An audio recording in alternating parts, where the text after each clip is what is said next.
ঈদের নামাজে দেখতে চায়, বিয়ে শাদীতে দেখতে চায়, হজ এবং ওমরা পালনে দেখতে চায়, যাকাত এবং সিয়াম পালনে দেখতে চায়, ব্যক্তিকেন্দ্রিক ইবাদত বন্দিগির মধ্যেই ইসলামকে সীমাবদ্ধ রাখতে চায় বাংলাদেশের একটা বৃহৎ গোষ্ঠী। এর বাইরে সংসদ চলবে ইসলামের আইনে, বিচার ব্যবস্থা পরিচালিত হবে ইসলামের শাসন অনুযায়ী, এটা তারা শুধু চায় না, এটা না, তারা মানতেও রাজি না। এই ইসলামের আইন এবং শরীয়তের শাসন ব্যবস্থাকে তারা সহ্য করতে রাজি না। শুধু সহ্য করতে রাজি না এতটুকুন বললেও ভুল হবে। ইসলামী আইনের শাসন, কোরআনের আইনের শাসন, ইসলামী রাষ্ট্র ব্যবস্থার আলোচনাটা পর্যন্ত তারা সহ্য করতে পারে না। মাহফিলে বয়ান যদি হয়, কোনো আলেম যদি বয়ান করেছে, বিগত 15-16 বছর আমরা দেখেছি, রাষ্ট্র ব্যবস্থা নিয়ে কথা বললে, কোরআনের শাসন নিয়ে কথা বললে, ইসলামের আইন নিয়ে কথা বললে, তখন এক শ্রেণীর লোক তারা দানবের মতো করে তেড়ে আসতো আলেমকে, কখনো মারবার জন্যে, মাইক বন্ধ করে দেওয়ার জন্যে, আর বলতো আপনি রাজনৈতিক কথা বলা বন্ধ করেন। কথা বলেন, এরকম গেছে কি গেছে না বলেন না? এই চিন্তাধারার মানুষ একবারে যে সবাই পালাইছে এইরকম কিন্তু না। একটা বৃহৎ গোষ্ঠী চায় তারা দেশ পরিচালনা করবে, সংসদ পরিচালনা করবে, সমাজ পরিচালনা করবে, তবে মানব রচিত আইনে পরিচালনা করবে, ইহুদিদের আইনে পরিচালনা করবে, খ্রিস্টানদের আইনে পরিচালনা করবে, তাগুতি আর শয়তানের আইনে পরিচালনা করতে চায় টুপিওয়ালা দাড়িওয়ালাদের মধ্যেও একটা বৃহৎ সংখ্যার মানুষ। কথা বলেন, এটা হলো চিন্তাধারার একটা শ্রেণী।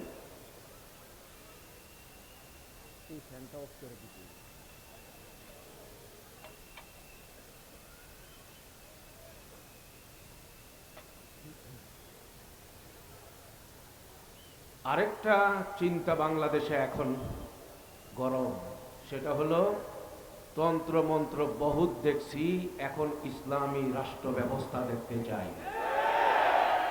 সবাই এটা চাই তো মনে হয় না? সবাই চাই, চাই না আমরা? আরে আমরা যারা আছি আমরা চাই কি চাই না?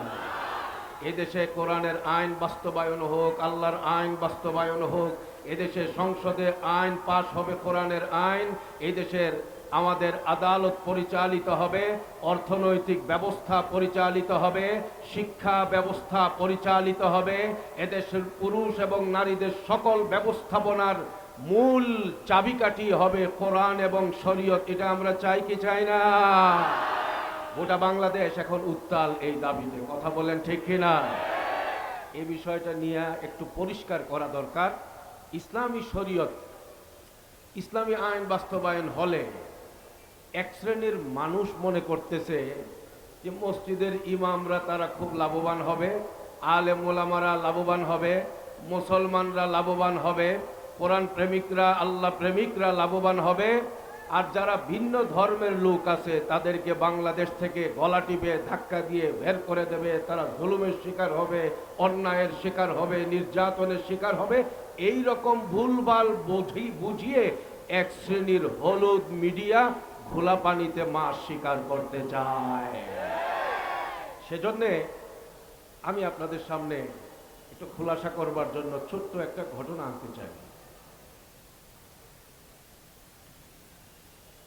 হযরতে আলী রাদিয়াল্লাহু তাআলা আনহু খলিফাতুল মুসলিমিন, যখন তিনি ইসলামী দুনিয়ার একজন খলিফা, রাষ্ট্রনায়ক, মসজিদেরও ছিলেন তিনি ইমাম, রাষ্ট্রেরও ছিলেন তিনি, কথা কিছু বইলেন, মসজিদেরও ছিলেন তিনি, রাষ্ট্রেরও ছিলেন তিনি।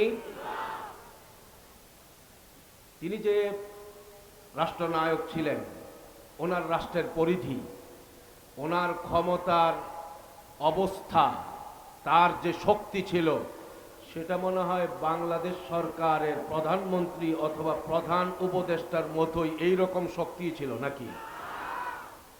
অর্ধটা পৃথিবী শাসন করেছেন যারা, তাদের মধ্যে অন্যতম খলিফা আহাদুম মিনাল খুলাফা ইল আরবা, আহাদুম মিনাল আশারাতিল মুবাশশারা বিল জান্নাহ, জান্নাতি সুসংবাদ প্রাপ্ত 4 খলিফার এক খলিফা হযরতে আলী রাদিয়াল্লাহু তাআলা আনহু, যার একটা পশমের সমান হওয়ার যোগ্যতা ক্ষমতা গোটা পৃথিবীর বর্তমান জামানার সকল মুসলমান মিলেও নাই। কথা বলেন ঠিক কিনা? ওনারা ছিলেন সাহাবা। বলেন ওনারা কি ছিলেন? নাম বলেন, জোরে জোরে বলেন, তারা কি ছিলেন? বলেন বলেন তারা কি ছিলেন? বলেন সাহাবা। হযরতে আলী রাদিয়াল্লাহু তাআলা আনহু রাষ্ট্র ক্ষমতায় জিহাদের ময়দানে যাচ্ছেন, সরঞ্জাম লাগবে, তাকিয়ে দেখলেন গায়ের যুদ্ধের পোশাকটা গায়ের মধ্যে নাই, তিনি পাচ্ছেন না। পড়ে গেল কোথায়? কার কাছে গেল? খুঁজতে শুরু করলেন। এক পর্যায়ে তিনি নিরুপায় হয়ে গেলেন। ওই গায়ের যে লৌহ পোশাক, ওই পোশাকটা পেলেনই না। যখন তিনি যুদ্ধের ময়দান থেকে ফেরত আসতেছেন, আচমকা তিনি দেখতে পেলেন তার গায়ের লৌহ পোশাকটা কুফা নগরীর বাজারে একজন ইহুদি বেটার হাতে, ওই বেটা এই লৌহ পোশাক বিক্রি করার জন্য বসে আছে। বুঝা থাকলে বলেন পোশাকটা কি সাধারণ মানুষের না খলিফাতুল মুসলিমিনের? বুঝা থাকলে বলেন এই পোশাকটা এখন কোন মুসলমানের হাতে না অমুসলিমের হাতে? ইহুদি বেটার হাতে। হযরত আলী রাদিয়াল্লাহু তাআলা আনহু উনি পোশাকটা দেখা মাত্রই বললেন, হাযিহি দিরঈ লাম আবি' ওয়া লাম আহিব। এই পোশাক তো আমার, আমি তো এটা বিক্রি করি নাই, আমি কাউকে দানও করি নাই, তোমার হাতে তুমি কিভাবে পাইলা? এটা তো আমার। ইহুদি বেটা বললেন, আপনি যতই বলেন, দখল যার মালিকানা তার, আমার হাতে আছে, এটা আপনার না, এটা আমার। আচ্ছা বলেন তো, বর্তমান এই গণতান্ত্রিক রাষ্ট্রধারা বিচার ব্যবস্থায় একজন সাধারণ জনগণ রাষ্ট্রের সর্বোচ্চ ব্যক্তিকে এইভাবে চোখ রাঙ্গাইয়া চ্যালেঞ্জ করার মতো দুঃসাহস দেখাতে পারবে? কিন্তু সেটা পারছে কোন ব্যবস্থায়? ইসলামী রাষ্ট্র ব্যবস্থায়। কথা বলেন।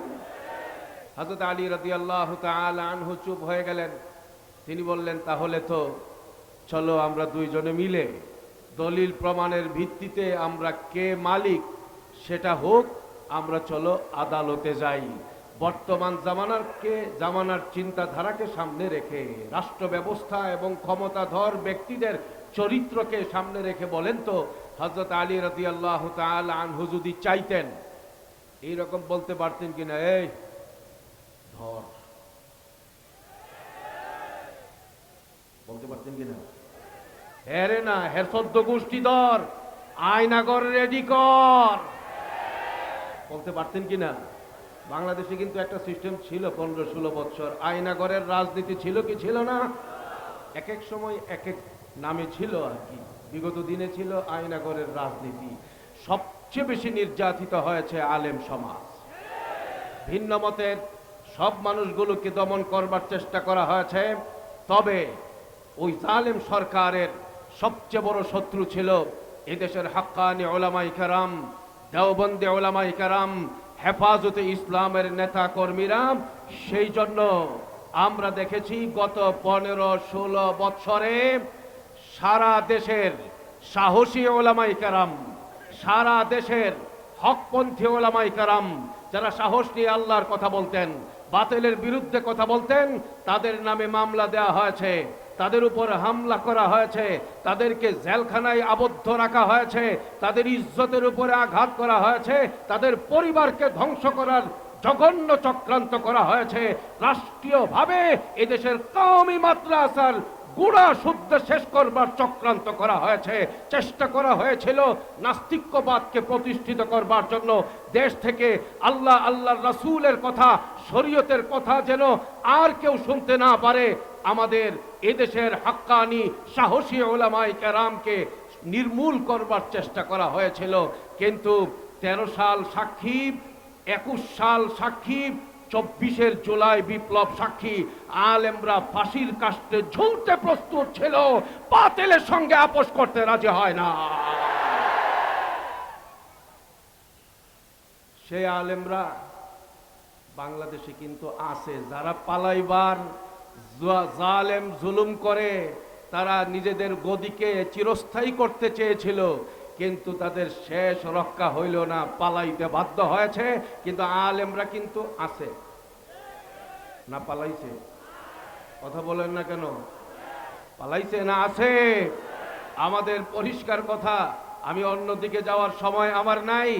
হুঁশিয়ার হয়ে যাও, আল্লাহর বিরুদ্ধে যারা কথা বলো, বাউলের নামে, সুফিবাদের নামে, ওলি আউলিয়ার নাম ব্যবহার করে, তোমরা যারা আল্লাহর নামে গালিগালাজ করছো এবং তোমাদের সাথে যারা দালালি করছে, তাদের সবাইকে বলে দিচ্ছি, হুঁশিয়ার হয়ে যাও। এই দেশ কিন্তু আল্লাহ ওয়ালাদের দেশ, আলেম ওলামাদের দেশ। আলেমরা যখন রাস্তায় নামে, পৃথিবীর কোন শক্তি তাদের মোকাবেলা করতে পারে না। আমি বলছিলাম যে কথা, হযরতে আলী রাদিয়াল্লাহু তাআলা আনহু উনি বললেন, চলো তাহলে আমরা আদালতে যাই। মনে আসেনি কথা? গেছে আদালতে। বিচারপতি হলেন কাদি শুরাইহ রাহিমাহুল্লাহ। কাদি শুরাইহ আদালতে চেয়ারে বসে আছেন। বিচারপতি হযরত আলী রাদিয়াল্লাহু তাআলা আনহু তিনি এক পক্ষ, আর বিবাদী হলেন ইহুদি বেটা। হযরত আলী রাদিয়াল্লাহু তাআলা আনহুকে ডান পাশে বসাইছেন আর ইহুদি বেটাকে সামনে বসাইছেন। এরও একটা ব্যাখ্যা দিলেন তিনি বললেন, শোনো, যদি দুইজন মুসলমান হইতো তাইলে দুই গ্রুপকে আমি এক জায়গায় সমানভাবে বসাইতাম। ইসলামের মর্যাদা যেহেতু উপরে, এই জন্য একজন মুসলমান খলিফা হিসাবে হযরত আলী রাদিয়াল্লাহু তাআলা আনহুকে একদম কাছে বসাইলাম, আর অমুসলিম হওয়ার কারণে তাকে আমার সামনে বসালাম। কখনো এই কথা যেন কেউ মনে না করো যে বিচার প্রার্থী দুইজনের মধ্যে বৈষম্য করা হয়েছে। ইসলামী বিচার ব্যবস্থায় বৈষম্যের কোনো সুযোগ। এক পর্যায়ে কাদি শুরাইহ আলী রাদিয়াল্লাহু তাআলা আনহুকে বললেন, আপনি আপনার দাবি উত্থাপন করুন। তিনি বললেন, এটা আমার লৌহ পোশাক, আমার যুদ্ধের পোশাক ইহুদি বেটার হাতে। উনি বললেন, আল বাইয়িনাতু আলাল মুদ্দাই, দলিল লাগবে, মুখে বললেই হবে না। রাষ্ট্রপ্রধান আপনি, তাই বলেই আপনাকে এই লৌহ পোশাক আপনার সেই বিচার, সেই ফাইসালা করে দেব সেটা সম্ভব না। আপনি দলিল পেশ করুন। হযরত আলী রাদিয়াল্লাহু তাআলা আনহু বললেন, দলিল আছে আমার। বলে কি? হাসান, আমার ছেলে হাসান, সে আমার পক্ষে সাক্ষ্য দেবে, সে বলবে এই পোশাকটা কার। হযরত হাসান রাদিয়াল্লাহু আনহু বললেন, এটা আমার আব্বুর পোশাক, তিনি হারিয়ে ফেলেছেন, এই পোশাকটা আমার বাবা। দলিল। হযরতে কাদি শুরাইহ বললেন, শাহাদাতুল ইবনি লিআবিহি লা তুকবাল। জোরে একটা তাকবীর লাগাইবেন, বলেন না আল্লাহু আকবার। কাদি শুরাইহ বললেন, শাহাদাতুল ইবনি লিআবিহি লা তুকবাল। আপনি খলিফাতুল মুসলিমিন, আপনার ছেলে হাসান আপনার পক্ষে সাক্ষ্য দিচ্ছে, এই সাক্ষ্য গ্রহণ করা উচিত। পৃথিবীর সব মানুষ বলবে আপনি মিথ্যা বলার কথা না, আপনার ছেলে মিথ্যা বলবে, সেটাও কল্পনা করা যায় না। তবে ইসলামী শরীয়তের একটা আইন হলো, ছেলের সাক্ষ্য বাবার পক্ষে যদি হয় সেটা গ্রহণযোগ্য হয় না। হযরত আলী রাদিয়াল্লাহু তাআলা আনহু মন খারাপ করলেন। উনি বললেন, আমার ছেলে হাসান রাজুলুম মিন আহলিল জান্নাহ, وقال النبي صلى الله عليه وسلم الحسن والحسين سيدا شباب أهل الجنة আল্লাহর নবী বলেছেন হাসান এবং হুসাইন জান্নাতের যুবকদের সর্দার হবে, নেতা হবে। সে দুইজনের একজন, সে জান্নাতি। আমার ছেলে সাক্ষ্য দিচ্ছে আমার পক্ষে, এটা গ্রহণযোগ্য হবে না? এতটুকুন বলার পরে ওই ইহুদি বেটা দাঁড়ায় বলল, আমার বোঝা হয়ে গেছে, ইসলাম সত্য ধর্ম, আমার বোঝা হয়ে গেছে। এই নবী তিনি সত্য নবী, আখেরি নবী। তার আইন, তার শরীয়ত, তার কিতাব, এটা আখেরি কিতাব। আমার আর বুঝার বাকি নাই। যেই আইনে রাজা বাদশাহ একেবারে অসহায় হয়ে পড়ে, ছেলে সাক্ষ্য দিচ্ছে, দেখা যাচ্ছে ঝলঝলা যে দুইজনেই সত্যবাদী, এরপরেও আইনের ধারা এত শক্ত যেই কারণে শেষ পর্যন্ত বিচারপতি তার পক্ষে ফয়সালা পর্যন্ত করতে পারছে না। এই সুন্দর ব্যবস্থা পৃথিবীতে আর কোন তন্ত্র মন্ত্র দেখাইতে পারে? কি বলেন? এমন সুন্দর রাষ্ট্র ব্যবস্থা, এমন সুন্দর আইনের ব্যবস্থা পৃথিবীতে আর কেউ দেখাইতে পারে? আল্লাহ বলছেন আফা হুকমাল জাহিলিয়াতি ইয়াবগুন ওয়া মান আহসানু মিনাল্লাহি হুকমান লিকাওমিন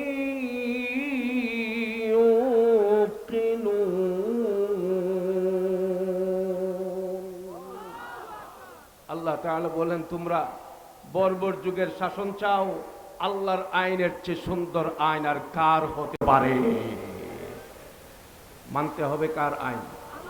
জোরে বলেন, কার আইন? সেদিকে যেতে হবে আমাদেরকে।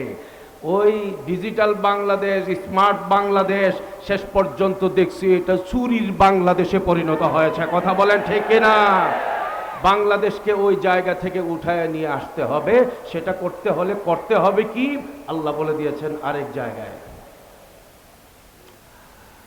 কি বলছেন দেখেন না, শারা'a লাকুম মিনাদ-দীনি মা ওয়াসসা বিহি নূহা ওয়াল্লাযী আওহায়না ইলাইক ওয়া মা ওয়াসাইনা বিহি ইব্রাহিমা وموسى وعيسى أن أقيموا الدين ولا تتفرقوا فيه كبر على المشركين ما تدعوهم إليه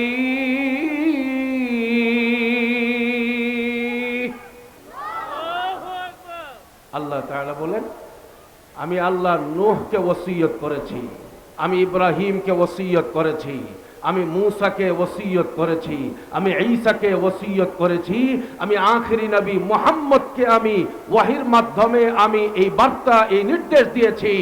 কোন তন্ত্র মন্ত্রের দিকে তাকানো যাবে না। কায়েম করতে হবে আল্লাহর আইন, কায়েম করতে হবে শরীয়তের শাসন, কায়েম করতে হবে দ্বীন, কায়েম করতে হবে ঘরে আল্লাহর আইন, কায়েম করতে হবে নিজের মধ্যে আল্লাহর আইন, সমাজের মধ্যে কায়েম হবে আল্লাহর আইন, রাষ্ট্রে কায়েম হবে আল্লাহর আইন, সংসদে কায়েম হবে আল্লাহর আইন, বিচার কার্যে আদালতে কায়েম হবে আল্লাহর আইন। পৃথিবীর প্রত্যেকটা মুমিন মুসলমানের জন্য আল্লাহর নির্দেশ হলো কোন মানব রচিত আইনের অনুসরণ করা যাবে না। অনুসরণ করতে হবে একমাত্র কার আইন? আন আকিমুদ্দিন। কার আইন? ওই ইহুদি বেটা, মনে আসেনি কথা? ওই ইহুদি বেটা দাঁড়ায় বলতেছে, আমার বুঝে এসে গেছে, এই লৌহ পোশাকটা আমার না খলিফা? ওই কথার দিকে আমি যেতে চাই না। আমার ইয়াকিন হয়ে গেছে ইসলাম এটা সত্য ধর্ম, আল্লাহ সত্য, আখিরি নবী সত্য, তার শরীয়ত সত্য, এতে আর কোনো সন্দেহ নাই। ইনসাফপূর্ণ বিচার ব্যবস্থার এই চিত্র দেখে আমি আর নিজেকে ধরে রাখতে পারলাম না, আমি কালিমা পড়ে মুসলমান হয়ে গেলাম।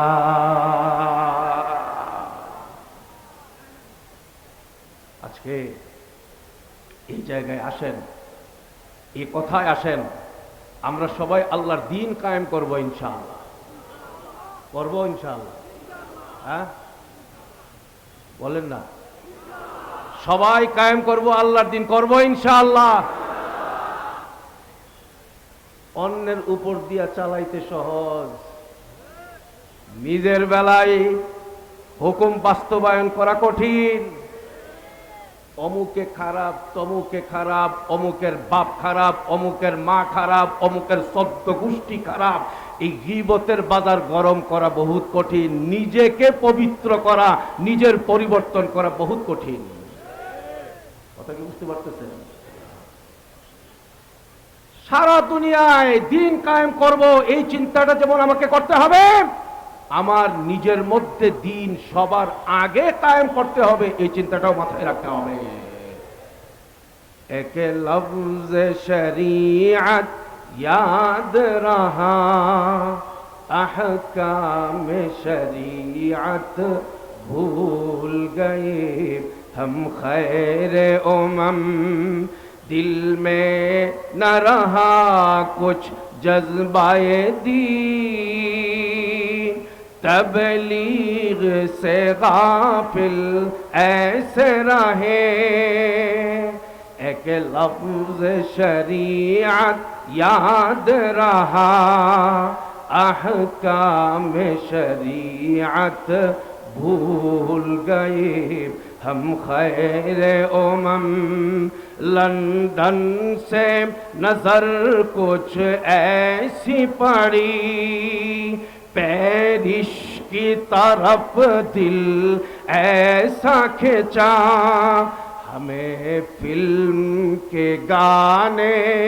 विर्द ज़ुबां कुरान की तिलावत भूल गए, हम खैर उमम, हम खैर उमम के लाके दी, इस्लाम की खिदमत भूल गए, असरार मानी, असरार मानी क्या समझे, कुरान की तिलावत भूल गए, हम खैर उमम।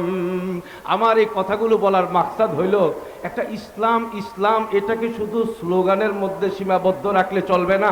ইসলাম কাকে বলে, ইসলামের বিধান কি, ইসলামের রাষ্ট্র ব্যবস্থা কাকে বলে, সত্যিকারের মদিনাওয়ালার ইসলাম কি ছিল, আবু বকর ইসলামী রাষ্ট্র কিভাবে কায়েম করেছেন, ওমর ইসলামী রাষ্ট্র ব্যবস্থা কিভাবে কায়েম করেছেন, হযরত সাহাবাই কেরামের জামানায় ইসলামী রাষ্ট্র ব্যবস্থার সুরত, সিরত, চিত্র কেমন ছিল, এই সবগুলো আমাদের ইসলামী রাজনীতির প্রতিটা নেতাকর্মীর কাছে এই ইলম থাকতে হবে। কথা কি বুঝতে পারতেছেন? আল্লাহ শুকর আদায় করি যে আল্লাহ আমাকে আপনাদের এই দুর্গা পূজায় আপনাদের পূজা মণ্ডপে আসার তৌফিক দান করছেন। এখন তো আর নাউজুবিল্লাহ কইতেন না। এই ধরনের কথা ইসলামী রাষ্ট্র ব্যবস্থার নিয়তে বলা যায়? কথা বলে না, বলা যায়? মনে রাখতে হবে, মনে রাখতে হবে আমার কোন কথার দ্বারা ইসলাম নষ্ট হয়ে যায়, কোন কথার দ্বারা ঈমান নষ্ট হয়ে যায়, এই মাসলাগুলো আমাদেরকে জানতে হবে। কখনো এই রকম ভুল ধারণা যেন সৃষ্টি না হয়, বাপদাদার জমানা থেকে আমি মুসলমান হয়ে গেছি, এই ইসলাম আবার কে নিয়ে আনে। এই দুর্বল চিন্তার কারণেই বর্তমান বাংলাদেশে ঢাকা ইউনিভার্সিটিতে পড়ছে আমাদের ভাই, আমাদের বোনেরা, তাদের সামনে ইসলাম নষ্ট হওয়ার মাসলাগুলো না জানার কারণে নাস্তিক হচ্ছে, নাস্তিকদের দালালি করছে। হাজার হাজার ছেলে মেয়েরা বাউলদের, নাস্তিকদের পক্ষে রাস্তায় সরব হয়ে গেছে।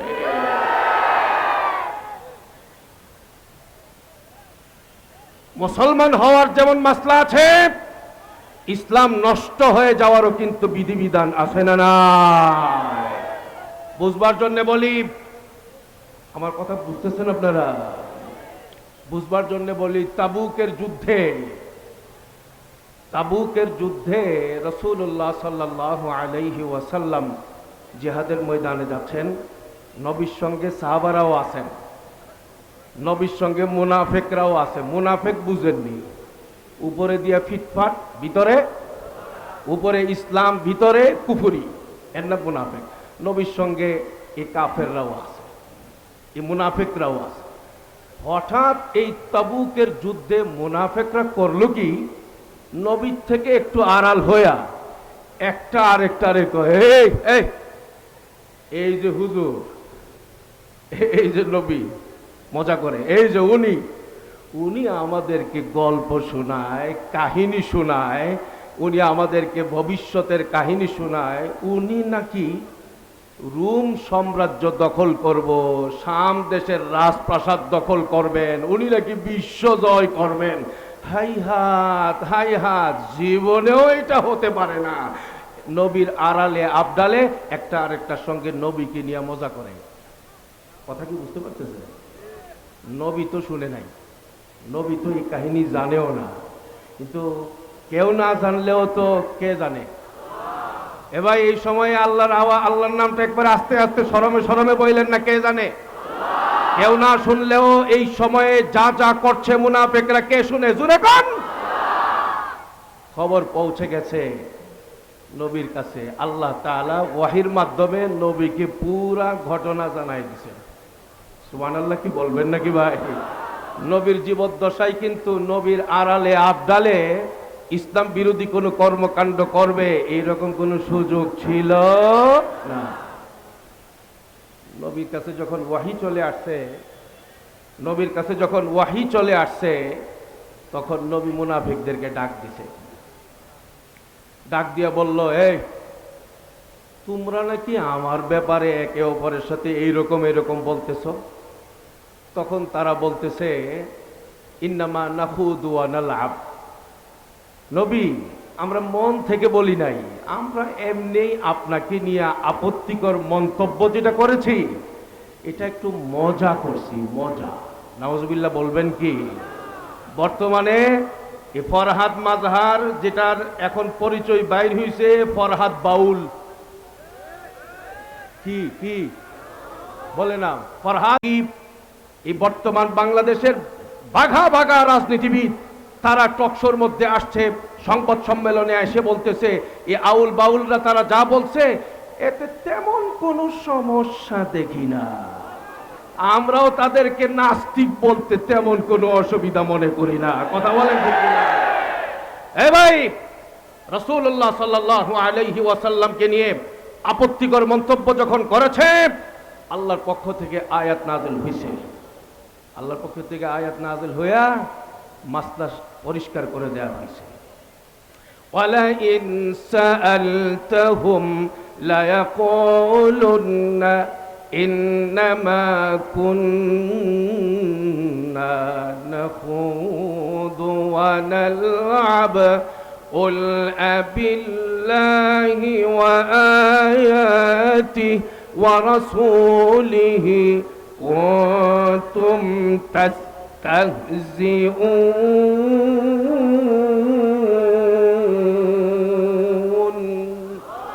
لا تعتذروا قد كفرتم بعد إيمانكم إن نعفو عن طائفة منكم نعذب طائفة بأنهم كانوا مجرمين।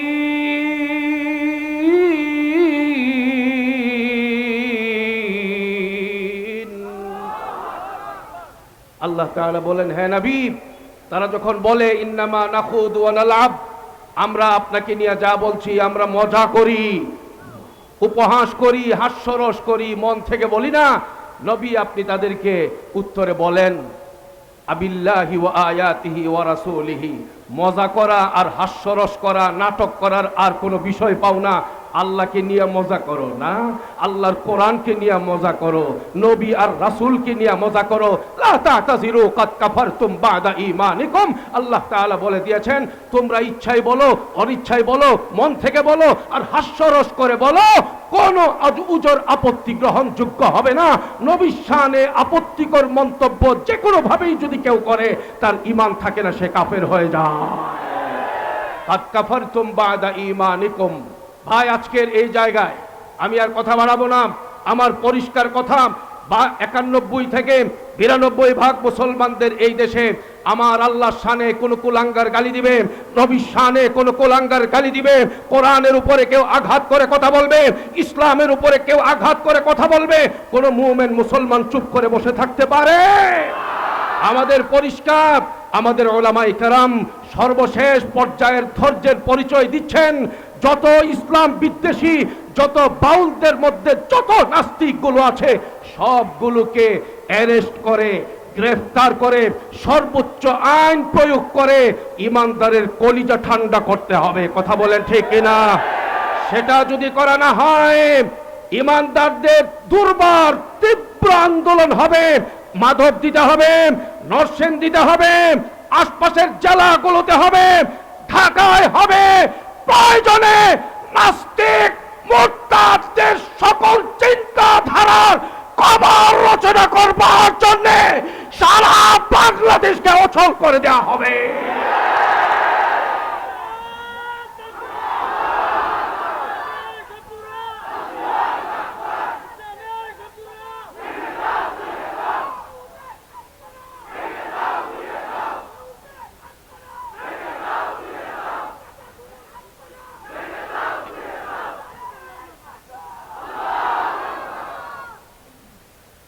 আজকের এই জায়গায় আপনাদের সকলকে আনন্দের সংবাদ দিতে চাই, ওলামা পরিষদের উদ্যোগে যে মাহফিল, ওনাদের কিন্তু চিন্তা চেতনাটা আপনাদের সামনে পরিষ্কার হওয়া লাগবে।